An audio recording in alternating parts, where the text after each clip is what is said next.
You asked me a question whether leaders are born or made. I'll tell you, generally leaders are not born. Okay. Generally leaders are made. Okay. But leadership model. Right. You must serve if you want to rule.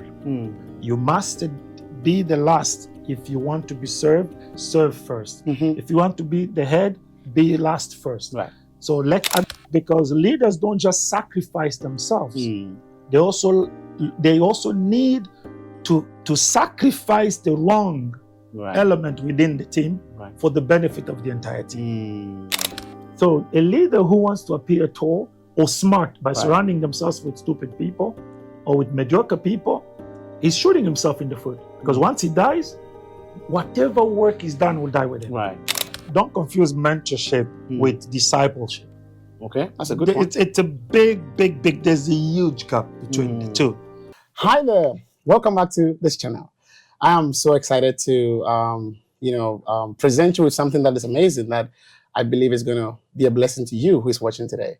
If you don't know me, my name is Alex, and this channel is all about, sharing relationship tips and goal setting strategies. Today, I have a very wonderful guest that I'm going to interview, about something very important. And I'll just go straight ahead to, introduce him real quick, and then we can just get started. So I hope you are ready for this. So my guest is a wonderful man of God I've known for a while now, about 3 years now, and he's been just amazing, has so much wisdom. He's the founder of Global Impact Center that focuses on soul winning and international missions. And he does so many things. He's a father, he's a pastor, he's a lecturer, he's an author. He's just so many things in one person. And I think that we are so privileged to have him, on this interview. I've had the privilege to share, platforms with him to share the gospel to young people. And I think it's a great privilege because I don't know a lot of the things that he does. And he has so many experience as well.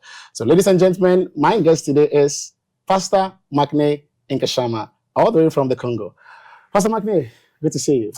Thank you. Good to be seen. Yeah. Good to see you too. Absolutely. Thank you so much for honoring this invitation. And so excited about this conversation. So leadership, we are talking about leadership for the most part.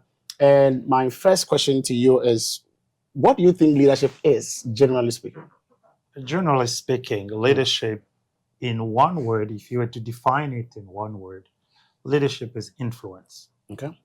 So if you want to expand it a little bit, you would say leadership is the capacity to influence someone else's behavior or attitude. It is the capacity to move someone else's way of thinking and get them from one place to the other. So leadership is really all about influence. That's in a general term. Right. So influencing someone to move from one place to the other. Yeah. That's awesome. Now, we know that the Bible talks a lot about leadership. And being a pastor yourself and someone who's involved in ministry for many years, more than 3 decades, what would you say is the difference between the biblical, leadership that the Bible teaches and the secular or the worldly leadership? Well, if you think of it, when the Bible talks about leadership, it's really all confined within Jesus' model of leading. In the biblical sense of leadership, you don't lead from the front, you lead from the back. So what it means is we would see in Matthew, as Jesus explains to his disciples, what they should understand by leading or ruling. He's telling them that whoever among you wants to be first must first learn to be last. Absolutely. And if you want to be on top, you learn to be the slave of all. So that's leadership model, Jesus' leadership model. The secular leadership is oftentimes transactional. It is from the top down. It is the pyramid model. Jesus' leadership is the pyramid model reversed. And upside down, right? Upside down, yes. Where the leader is really a cheerleader. He's not just getting things done, but is raising others in the process of getting those things done. So the difference is a biblical leadership is servanthood leadership, is service-based. World leadership is mostly transactional. Right. It's driven by result. But biblical leadership is driven by transformation. Right. Wow. Oh, that's awesome. Worldly leadership is driven by results, but biblical leadership is driven by transformation. That's amazing. Now, I know that this debate has gone on for many, many years in terms of like, are leaders born or made? You know, some says they are born, others says, well, they are made. Some says, well, it's a combination of both. What is your take on that? Well, in simple terms, if you ask me a question whether leaders are born or made, I'll tell you generally leaders are not born. Okay. Generally leaders are made. Okay. But there are individuals who are born with natural charisma. Okay. And that natural charisma, coupled with personal leadership development in a person, makes them to shine much brighter than the average. But they are not born leaders. Right. They are just born with a natural charisma. And as they are made into leaders, the charisma helps drive that leadership and makes it more brighter. So people are born with charisma, but they're not born leaders. Leaders are developed. Leaders, as a matter of fact, we engage into leadership activities every day. So in simple terms, every time you interact with other people, you are actually practicing leadership. Wow. Whether it's a father with his children, or a teacher with students, or one student with his peers, or every time you influence anybody in any capacity, you are a leader. Right. Yes. Right. But it takes someone to raise you, to build you, to develop that leadership in you. And if you are charismatic, you will eventually shine brighter than the average. It's not that you were born leader. When you hear the term born leader, what it really means is charismatic leader. Wow, I see. Your charisma is you are born with it, but leadership you grow into it. Oh yeah, that's definitely insightful, and I think that brings a lot of clarity to this. It reminds me of a quote that I heard somewhere that says that hard work beats talent if talent doesn't work hard. So it sounds like, and I play soccer a lot, so it's like, there are soccer players who are really talented from birth. Others are not. But if you are talented and you're not trained, you don't train well, you're going to lose that. You can't really perform on the highest level. So do you think it's a good analogy for that? Of course, because, you may be talented, but all by yourself, you can score goals. Yeah. But you can't win a championship because you need a teamwork to win a long-term victory. But if you're just talented by yourself, you still need someone to pass you the ball. Right. And as a team, you also, as part of being a leader, is to learn to pass the ball to others who are less talented than you. Right. Because you want to drive everybody. You want them to develop alongside with you. Yeah. But if your talent is so bright that you fail to connect it with your team, you may score a few goals, but in the end, you cannot win. Wow. You might win a game, but you're not going to win the championship. So that's what was told the famous Michael Jordan? Yeah, basketball. Yeah, the basketball player. His coach told him that, Michael, if you can pass the ball, you won't play. Wow. And I don't care how talented you are. You have to learn to play as a team. So that's talent is good. But I think, to learn to develop it makes a difference. Together with others makes a big difference. By the way, I play soccer and I'm a striker. I score a lot of goals. So good. I'll show you some videos. Oh, good. Anyway, I'm curious to see. Yeah, absolutely. Actually, I know you are a very passionate person. I mean, like for the few years I've gotten to know you. And look, I've been privileged. Like this weekend, we are speaking in Minnesota, and I spent a lot of time with you just asking questions. And you have a lot of passion in general. But you are also one of the areas that you are really passionate about is leadership. Yeah. Now, my question to you is, when did you discover that you were a leader, quote unquote, and why are you this passionate about leadership? Yeah, that's a good one. So you see, I cannot tell you specifically that this month, this year, this day I discovered it, but looking back, I can say that I started to love to move others forward very early on. Right. I remember when I started in primary school, which is here, it's called elementary school. Okay. Whether it's primary school, elementary school, junior high, senior high, all throughout my school years, I was always what you call a class chief or a class captain. Yeah. Always. Class prefect. I was always running for office. I would always want to be. It's either they would always appoint me. I was a bright student. Yeah. And I had this natural talent, as I say, natural charisma of really leading others. But it wasn't until my teenage years that's when I discovered that I had a thing for moving others to see bigger and do bigger. So I would say in my teenage years, that's when I kind of like discover if you would want, you would prefer in that sense. Yeah, for sure. Yeah, that's really helpful. When you think about leadership, what would you say is a Bible verse or a biblical story that really inspires you when it comes to leadership? Before we get to that, I'm going to address the last part of your question. The passion. What drives my passion is because you have to understand that between the raw state of things and the materialization or the transformation of what is raw at the raw state, standing between is a leader or leadership. So the reason why nations go from brokenness to greatness is not the quality of resources they have or the quantity of resources they have. It is the type of leader they get at a certain time and certain space in their history.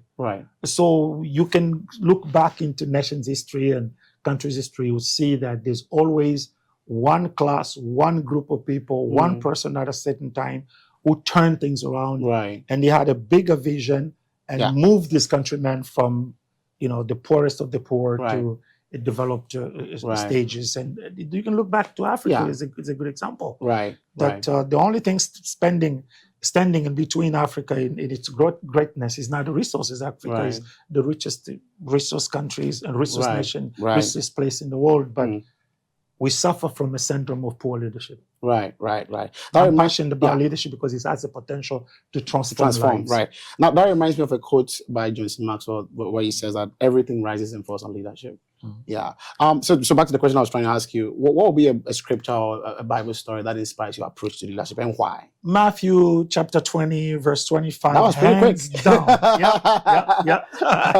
Hey, what does it say? Read the Bible. Matthew 20:25, hands down, all time, every day, twice on Sunday. Wow. So Jesus talks to his disciples, right? And he tells them, the rulers of this world, they love to load it up on their subject, But for you, this is not how it should be. Whoever wants to be, ruler over you must first be your slave. And then it so happens because you only read the scripture, but you read a little bit earlier. It is Jesus first is dealing with a situation. His aunt Salome comes with two of his sons, James and John. And they refer to them as sons of Zebedee. Zebedee is married to Salome. Salome is a sister or half-sister to Mary, mother of Jesus.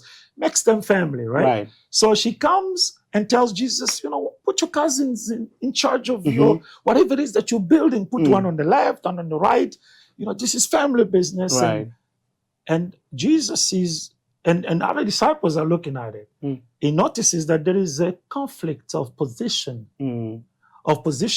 within his team, his group.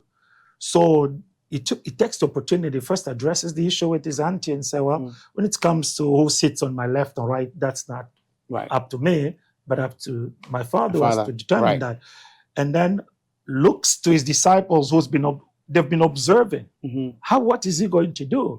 Is he going to put his cousins in charge or what? Then he takes advantage of that, lays down what will go down to history as the first time the Lord clearly makes a leadership statement. That is his leadership model. You must serve if you want to rule. You must be the last if you want to be served. Serve first. If you want to be the head, be last first.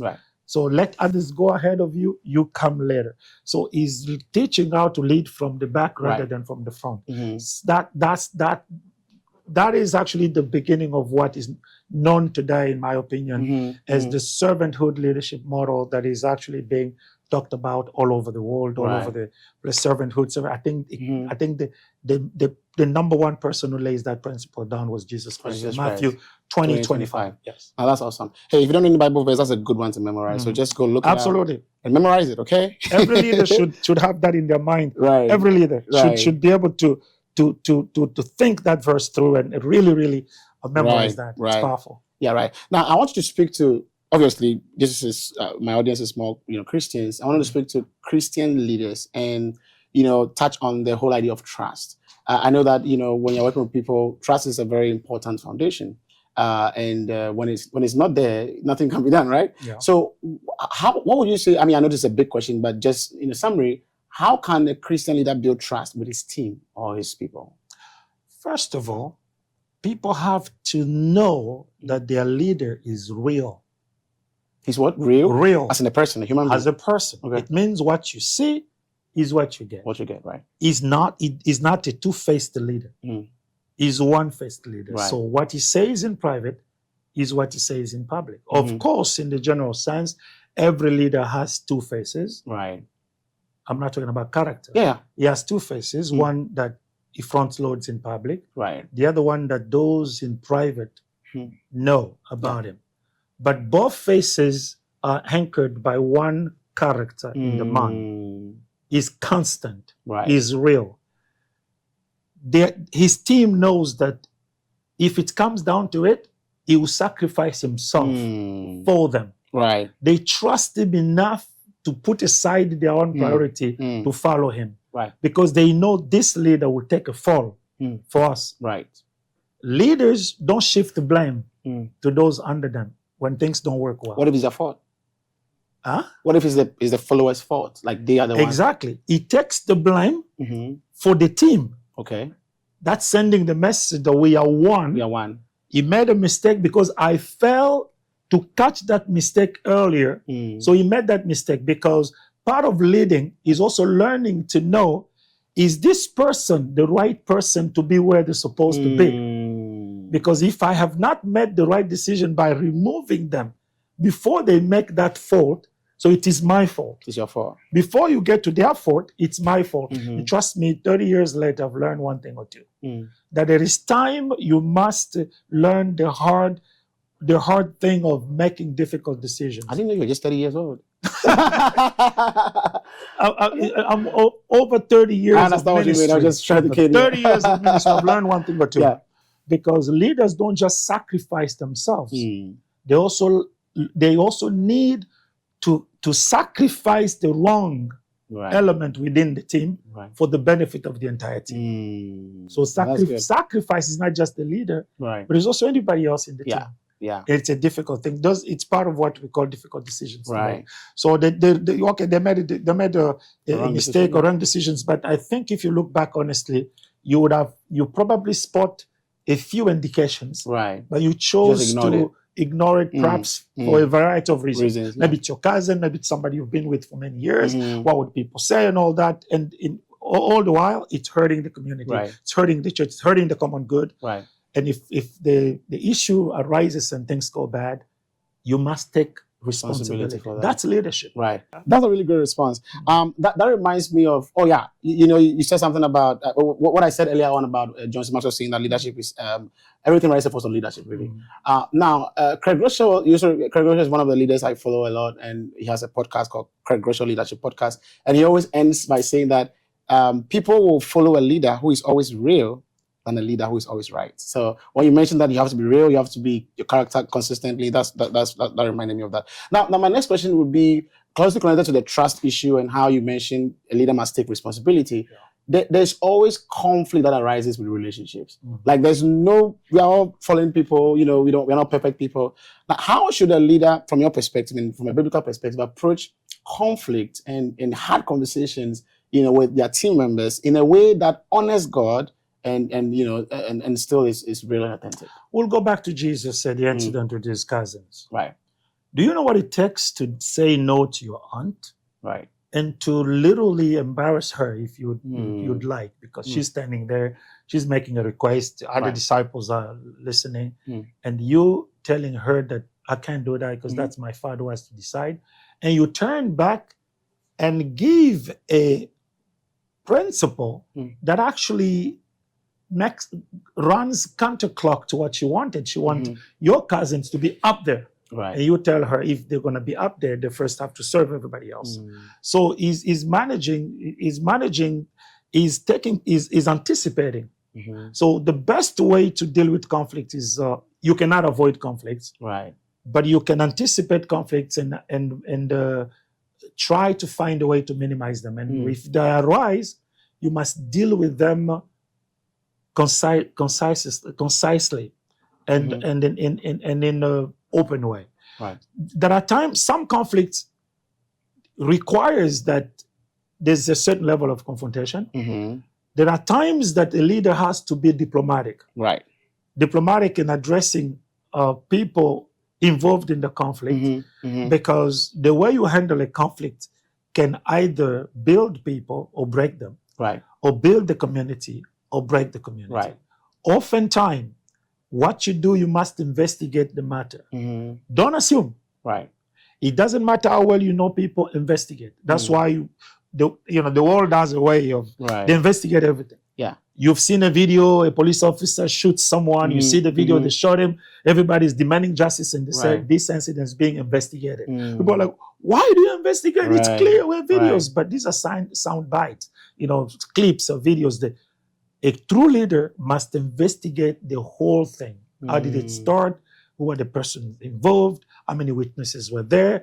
Gather all the elements, and after you have all the information, you pray God and you make the right decision. If it requires people being removed or transferred or suspended or kicked out altogether, you make the right decision, but only after you have investigated allegations and you have all the facts, clear facts, not assumed facts, not the hearsayers, or I heard this one say that. No. You have the investigated facts. Your decision is rooted in facts, and you make an informed decision. Yes. Right. So I mean, just to summarize, you want to make sure that you don't ignore some of the things you hear, but investigate. Yeah. After investigating, pray about it, and then make an informed decision. That's definitely great. That's definitely great. Now, for the most part, most of the things I share on this platform is, like I said, goal setting stuff and relationship stuff. Now, in terms of goal setting, where leadership is concerned, what difference do you think having clear goals for your team, makes? What difference does it make for a Christian leader? Like, how important is it to set clear goals for your team?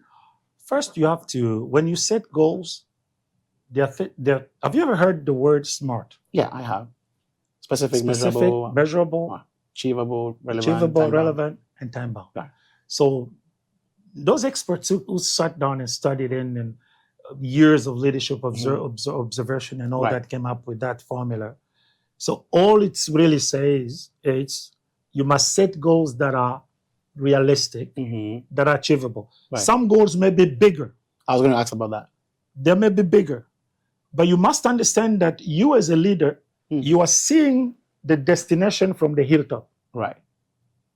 Martin Luther King said, he got to the top of the mountain, he can see the promised land. But the people who walked with him didn't see the promised land because there was still segregation and all that. But from the hilltop, he could see the future. You see, they don't see the future. People who follow leaders, leaders see the future, or they see the destination from the top of the hill. Right. Then there is a hill. The people they are leading are located at different levels. Right. Some are down in the valley, others are halfway through the top in the valley.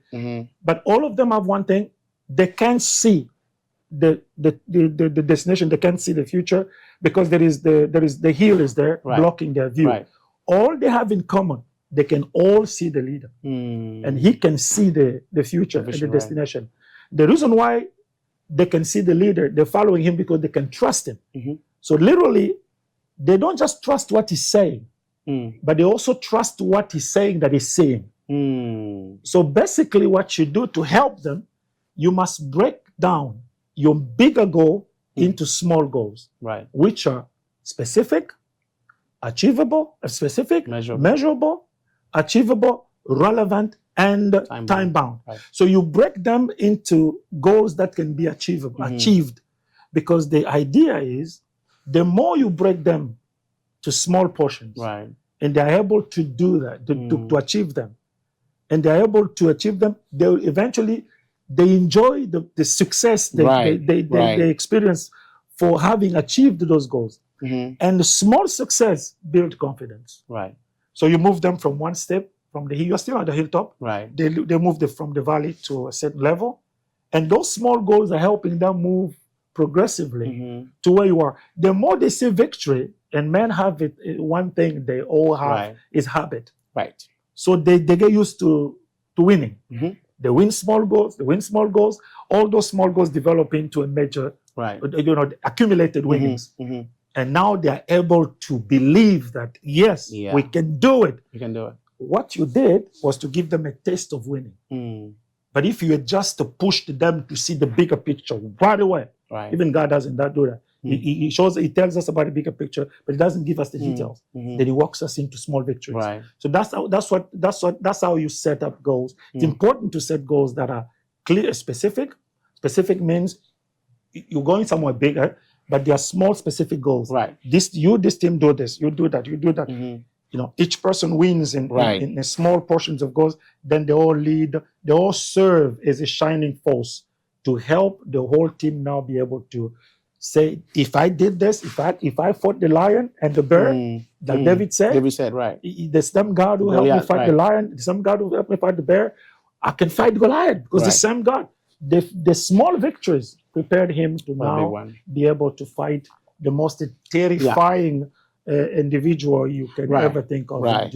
Now, Pastor McNay, this is just a quick one. Now, if you talk about achievable goal, realistic goals, a leader must also, we all know that, challenge their people to do more. Because sometimes your people may not see exactly what you see, and if you just limit them to the little things, they may not go for it. Now, how can you differentiate between a challenging goal and an unrealistic goal? Now, now let's go back to what I said. I didn't say you give them one small goal. No, you give them a series of achievable goals. Okay. And of course, if they win here at this level, you increase the measure a little bit.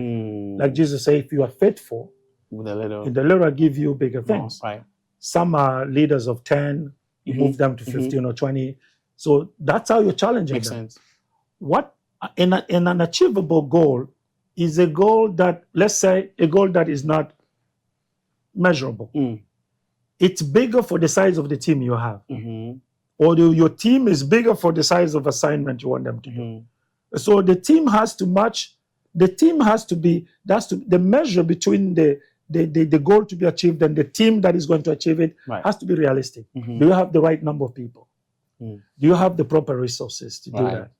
Do you have enough time? You measure the team and the size of the assignment, and then they have to be relevant. So basically what you're telling yourself is, are we wasting resources, or are you using resources carefully and wisely? Why put resources in something that is taking you in different directions? It's like spreading yourself thin in multiple directions and achieving nothing. You end up becoming a jack of many trades and master of none. So what you do has to be relevant, meaning intentionally, whatever you want to achieve has to move you closer to your goal. And it has to be done with a team capable of handling that level of assignment you want them to handle. And you have to give yourself specific time to achieve them. So every time they reach a certain victory, you increase the dose.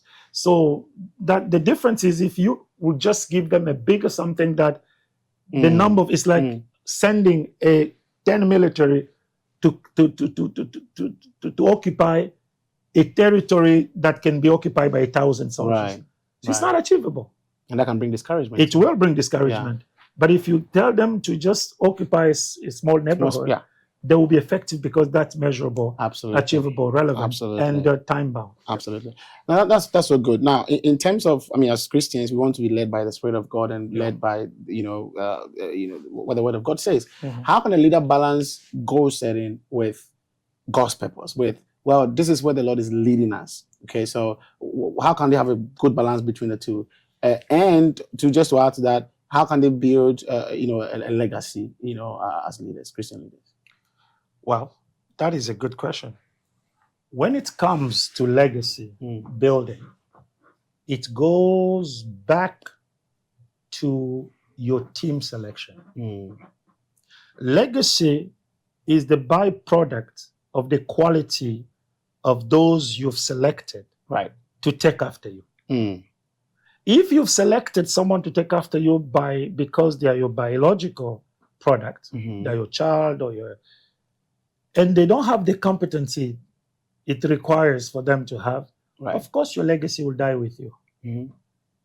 So your choice, because as a leader, as you lead, you must prepare for the next for the next move after you. Every leader must be proactive, must be thinking of what comes what's next when I'm no longer here. But you see, it is the quality of the individuals you select to take after you. That's what will guarantee your legacy. Because you put in place people who are better than you or who are equally capable as yourself. But if you surround the other thing, avoid surrounding yourself with mediocre people. Find quality, capable people. And do not be afraid of their talents and their capacities. You see, it reminds me of one American poet, Toni Morrison. She's a poet and the writer. She said, if the only way for you, something similar to what I'm saying, if the only way for you to be taller is for everyone to be on their knees, then you're miserable. You haven't done anything. That's a good one. So a leader who wants to appear tall or smart by surrounding themselves with stupid people or with mediocre people is shooting himself in the foot. Because once he dies, whatever work is done will die with him. But if you put people smarter than you, that's what most great leaders do. There's one singer, I'm not going to say her name. She said the only quality required to hire someone to dance in her stage, the person has to dance more than her for two reasons. Number one, because they will cause her to test her boundaries and move herself, spread herself thin. Number two, they will shine on the stage. In the end, when all the dust are gone and settled, people are not going to remember the dancer, they'll remember her. Wow. So, you see, that's a leader. Though you see the legacy, the quality, the perennity of your legacy is determined by the quality of the selection you make of those who replace after you're no longer there. Right. I know you've referenced a lot the people you choose, the people you select, smart people and not mediocre people. Now, this is a huge question that can really take a whole session. But just like in a sentence, if you can give like 1, 2, 3 general pointers of what you look out for in a potential, person that you can work with as a leader. I mean, how can you identify people who are not just mediocre but are quality? Just like, a sentence. Competence. Okay. Integrous. Okay. Competent, integrous. Okay. Honest. Okay. Definitely loyal. Loyalty is actually very hard to come by. Right. You have a lot of competent people. Yeah. But of course, when there is no integrity, there's no honesty, or there's no integrity, it's hard to be loyal. Loyalty means someone who understands what you're trying to do and where you're trying to go, and they understand that they are there to support because you are there. And that the assignment is to work with you and help get what God is doing through you to reach a certain level. They don't look at your work as your work. They're not helping you. They look at your work as an opportunity God has given both of you. Right. You as the visionary, them as the one making vision possible. Absolutely. So they're not helping you. They are working with you to help advance the kingdom of God, or advance the whatever. They're not there to make their own name. It's part of what I teach, the power of the number 2. We all want to be number 1, but it doesn't work like that. The people have been made, called by God, equipped to be number 2. Right. Oh, that's good.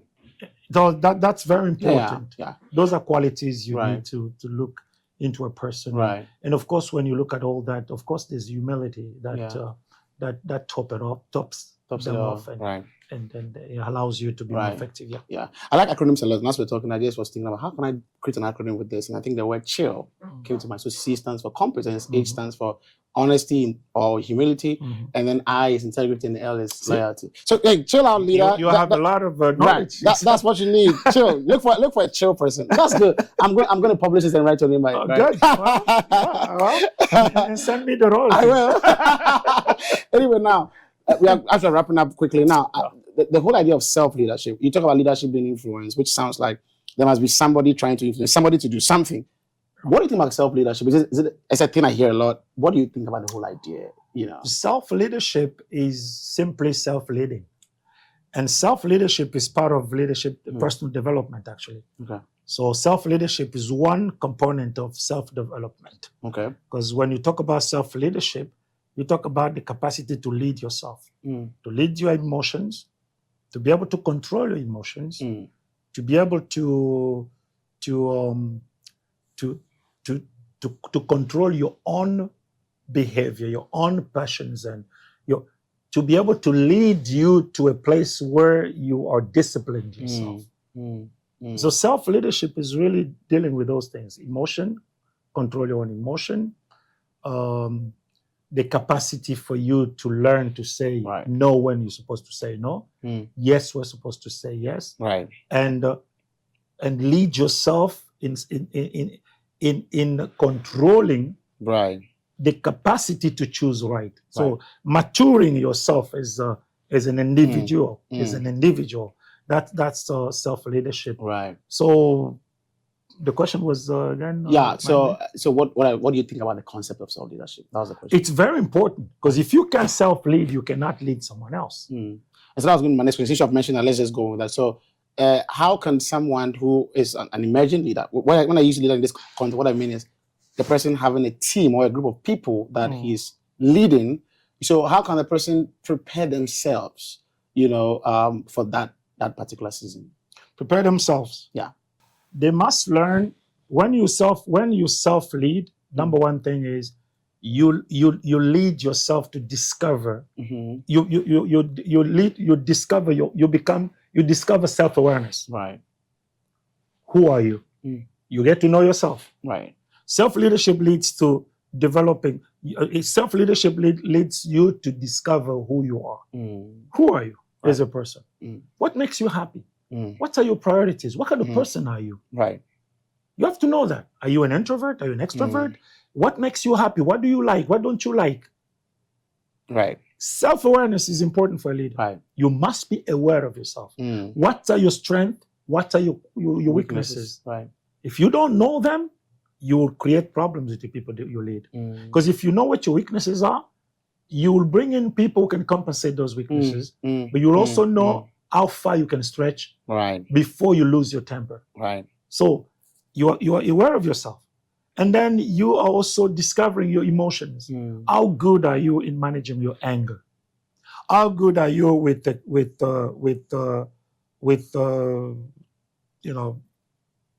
disappointment? How good are you? How do your emotion respond to circumstances? That's self-leadership, and it's important for you to know that, because that would lead you to something much bigger, which is self-development. Now you're dealing with discovering your skills and sharpening your skills. And oh, by the way, self-leadership helps you discover your skill. Self-development help you harness those skills. In self-leadership, you discover, you become aware of, there's awareness, there's emotion, there's personal skills. Then self-development deals with now harnessing, developing, mastering those things you have discovered about yourself. Mastering your anger, your anger. How do you master your anger? What are the techniques that work for you? That's in personal development. What do I do when I'm angry? Do I work out, take steps? What works for me? Do I do take deep breath, whatever what works for me? That's now in personal development. So in other words, personal leadership helps you discover who you are. Personal development helps you master who you are. Oh, that's so good. That's so good. Now, I gave that foot soccer analogy earlier on, and we know that, no matter how talented you are, if you want to develop and harness those talents, you need a coach to guide you. Now, how important do you think mentorship is in leadership development?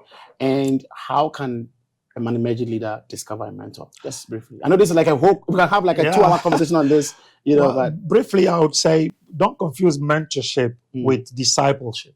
Okay, that's a good point. It's a big, there's a huge gap between the two. But in another time, if you want us, we can get into that. But mentorship, in mentorship, you don't look for someone who has to take care of you, or who has to call you, watch after you, correct you, direct you, show you what to do. No.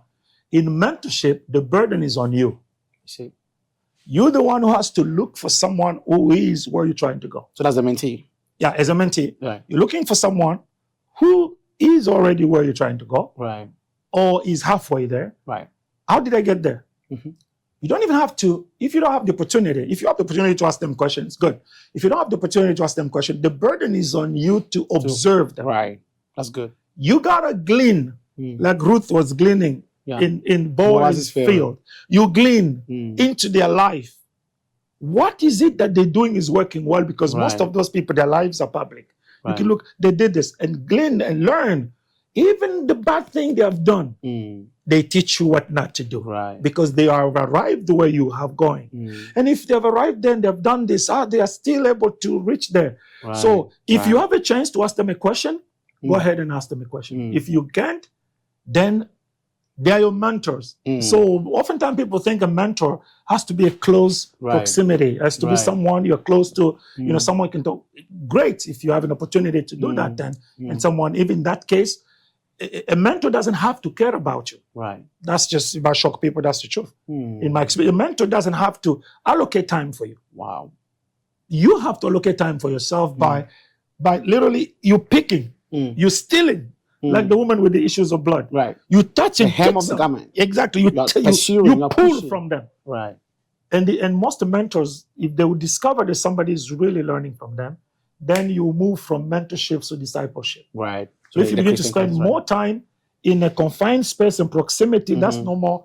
That's not mentorship anymore. People call it mentorship by mistake. It's not mentorship anymore. That's discipleship. Right. Because the instruction is holding your hands and you're moving. The instruction is taking place within a very confined space and very proximity. And they're holding your hand. That's no longer mentorship. That's discipleship. You can still intertwine those words. But, yeah. So essentially, it sounds like you know, when it comes to mentorship, the burden is on the mentee. Yeah. My wife says it very well. Right. She, as a matter of fact, we're discussing with her a couple of days ago about this subject, and then she said, "Yeah, it's interesting that people don't understand that mentors don't have the burden of impacting you. You have the burden of using their experience to impact yourself. That's good. So it is you who run after the mentor, and not the other way around. People are discouraged and say, I used to wanted him to be my mentor, but I will go all the time. I call him, he doesn't pick up. I call to him, he doesn't have to pick up. Maybe you're not serious enough, right? He doesn't have to pick up. He doesn't have to know you. Right. Or if you have the benefit of someone who knows you, then they might make time for you. But within the mentorship relationship, you don't want to take too much time from them. If they give you a minute or two, that's enough. But their very person, to allow you access to them, that's enough. Right. The rest is up to you. You got to learn. You got to read what they write. You got to listen to what they say. Observe their life. Learn from it. Observe their victories. How do they do it? If you don't understand, then if you are able to do, ask the question. And you got to be specific. In mentorship, there is no time for passion, time for babysitting, or adult sitting. Your questions have to be specific.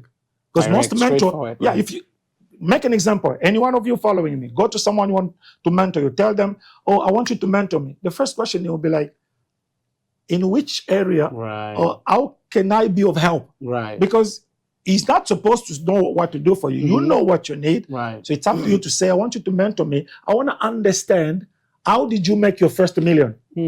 It's good. Then he knows what to tell you. Very specific. Yeah, very specific. Then he knows what to tell you because he can remember what he did. Right. Okay. How did you avoid falling when the market crashed, for instance? How did you avoid this? What did you do? Right. Those are specific questions. Right. You can't just say, mentor me. How am I going to mentor you? Oh, mentor me. How do I keep a marriage after 30 years? How did you do it? Right. That's specific. Then he'll tell you what he does. Right. And it's up to you to do it or not. No, that's so good. That's so good. Like, in case you didn't hear that, just listen.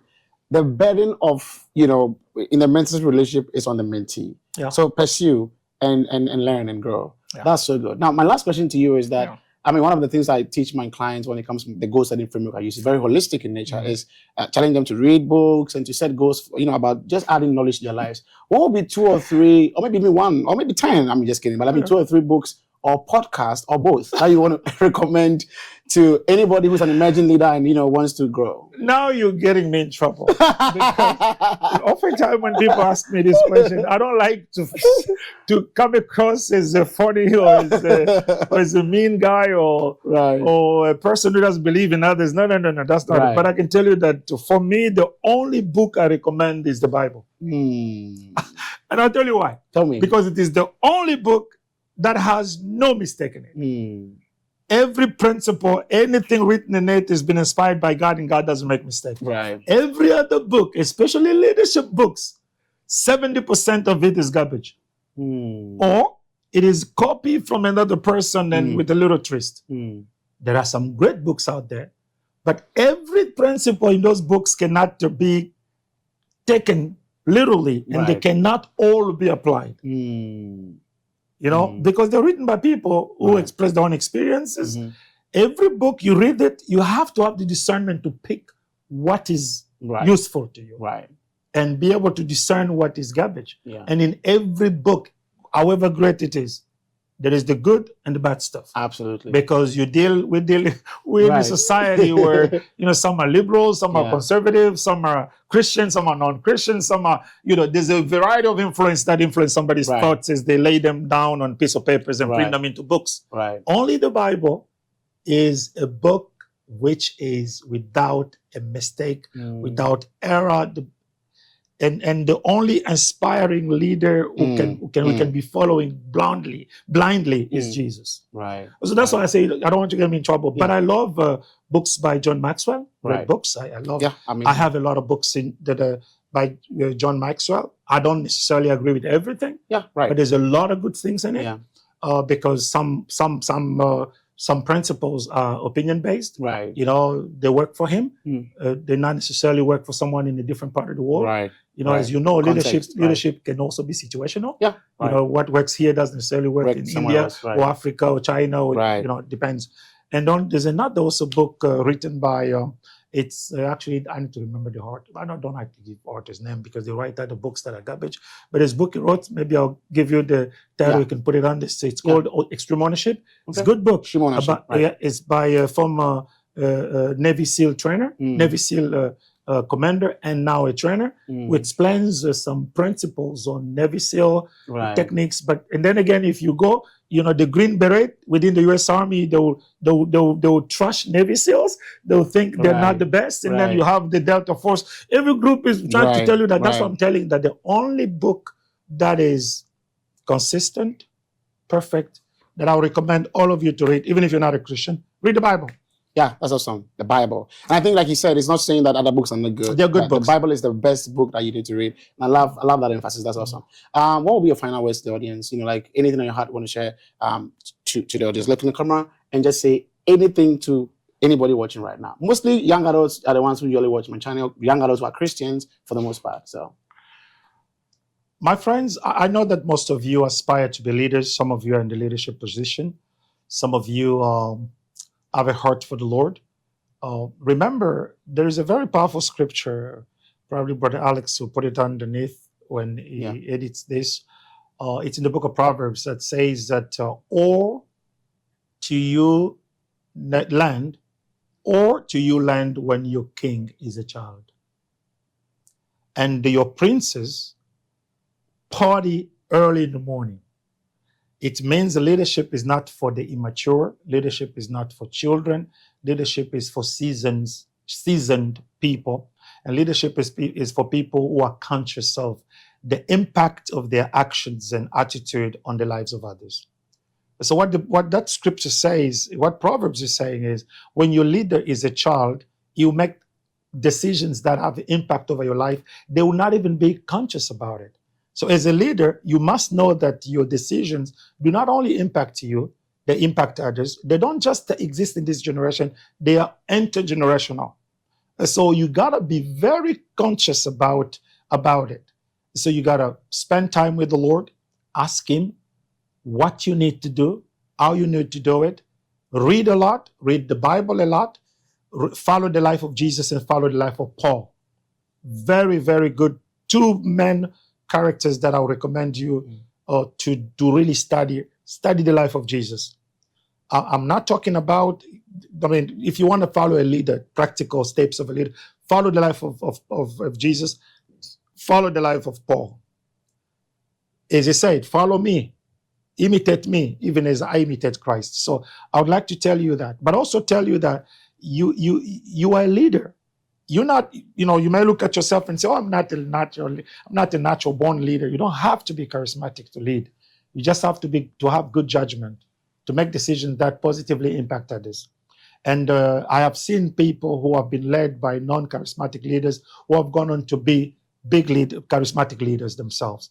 So I would love to encourage you in that sense. Remain positive, remain focused, and above all, have an unshakable faith in Jesus Christ. There's no one better than Him. And keep dreaming bigger. Nothing is bigger than the God who's called you. You are a leader and have an unshakable foundation and draw closer and closer to God. How can people connect with you if there's any, I don't know, social media, whatever, anything, anyway? They need to connect with you. Okay, please. Just type if you want to, on the comment section. I want to connect with him. I'll reach out to you. Okay. Thank you so much, Pastor McNay. Thank you. Really appreciate you for coming, and I think this was a very great session. I can't wait to see you next time in one of our leadership conferences across Africa. That'll be awesome. I'll be nice. excited. I'll be excited to be there. Yeah. And bring your camera too. Right. Hey, thank you so much for watching this. I hope this was a blessing to you, and share with someone else who might need this. And I'll catch you in the next video. Now, there's a way I always end the video. You know my signature pose. So okay. I say 1, 2, 3, point to the camera and say, what a joy. Okay. So what a joy. Okay. So point to the camera to write the next speaker. So I'll see you in the next one. 1, 2, 3. What a joy.